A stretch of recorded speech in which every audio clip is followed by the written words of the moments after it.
Let's see how you can add new pages to your Shopify store and to the navigation menu. So if you find the video helpful, don't forget to subscribe and like it. Firstly, I want to let you know about this special offer for Shopify that will get you any Shopify plan you want for just €1 per month for the next 3 months.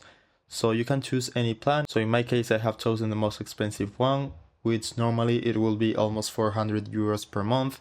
But with this special offer, it's just €1. So I will leave the link with this offer on the description below so you can take that advantage and use Shopify for very cheap. Once you have your Shopify store ready, just go to online store and then pages right here to start creating our first page.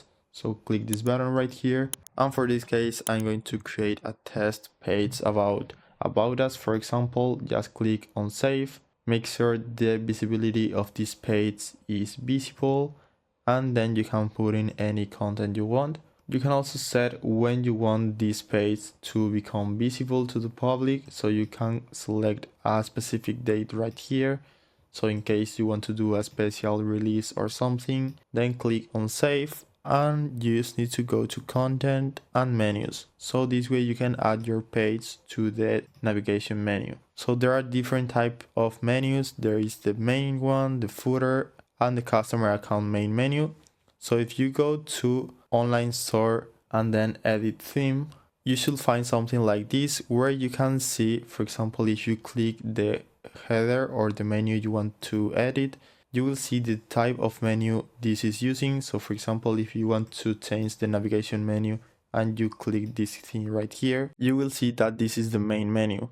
So this is the one that we want to edit to add more pages right here. So just click the main menu and then you will see the menu items. So you can add a new one, for example, about us, and then the link of this page, which should be on pages. And this is the one that we just created. So now you can save. Now go to the shop and reload the page.